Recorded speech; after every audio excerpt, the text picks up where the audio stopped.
we go and see it for ourselves. That's a quote from Jacques Cousteau, the famous ocean explorer, filmmaker. I love that quote, guys, and it got me thinking recently about this idea. So I imagine this scenario where you as a Christian are standing before God, standing before Jesus, and Jesus says, "Did you know me?" And you say, "Well, yeah, of course I knew you." And then he says, "Okay, how did you know me?" And you say, "Well, I went to church and I heard the teachings, and my pastor was such a great pastor, great denomination, good theology. It was all really good." And Jesus said, "No, hey, hold on a second. I said, did you know me?" And you will say, "Of course I knew you. I went to church. I read the Bible. I prayed." And Jesus will say, "Okay, who told you that equaled knowing me?" And you'll say, "Well, that's what my pastor said. It meant to know you." And Jesus will say, "Well, your pastor was wrong." And you'll say, "Well, that's not my fault." And Jesus will say, "Actually, it is your fault." We go and see it for ourselves means just because your pastor and your church denomination says it doesn't mean it's true. If your pastor says it, he gives you chapter verse, read it for yourself. Seek God to understand it for yourself. This has been my journey, guys. I grew up in church. I was told what to believe.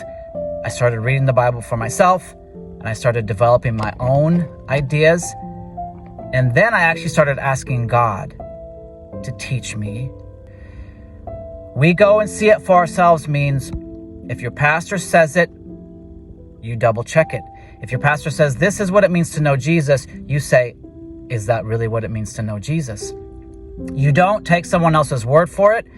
You don't live your life through someone else's relationship with God. You don't entrust your standing before God to another human being, because God will not give you a pass when you stand before him and say, "But that's what they said. That's what they told me that I would be fine if I just said the prayer, got in the water, went to church for the rest of my life, and did what the pastor said." God will not give you a pass. He will say, "Did you go and see it for yourself?" The Psalms say, "Taste and see that the Lord is good." I actually made a song about this.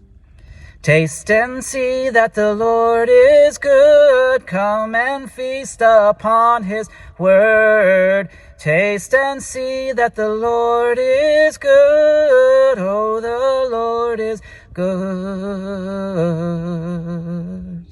We go and see it for ourselves. We go and taste it for ourselves. We go and experience it for ourselves. We go and know it for ourselves. We go and know God for ourselves, guys. You will find at the end of your life, you may have believed your pastor, and you may have lived your life through your pastor and his relationship, which may have been real. But if your pastor's not teaching you and leading you to the Good Shepherd to have your own relationship with Jesus, when you stand before Jesus and he says, "Do you know me?" you may find that what you knew were a bunch of good rules, a bunch of good, dutiful actions, but you never knew the person of Jesus, and that is what counts in the end, and that is exactly what Jesus says in Matthew chapter 7. People came to him, he told this story, and they said, "Lord, Lord, did we not do all these good things in your name?" And he said to them, "Depart from me, I never knew you." Be careful, guys. The Christian religion is full of many people intent on building an institution for their own sake, building their own large building, their own large congregation, their own big budget, their own large following.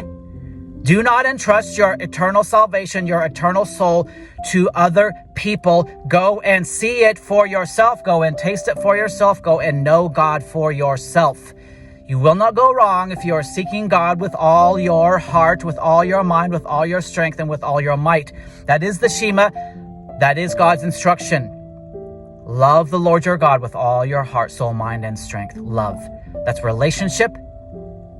that is not knowing good truths, that is not doing good works, that is not having good rituals, that is not going to the right place on the right day with the right people. That is knowing God. It is a relationship. When you know someone, you know them. If you do not know whether or not you know God, you probably don't. Your relationship with an institution will not suffice. It will not be a proper substitution for a relationship with God. It is a relationship with God that Jesus came to bring us back to. It is a relationship with Jesus, in the end, that matters. Go see it for yourself. Amen.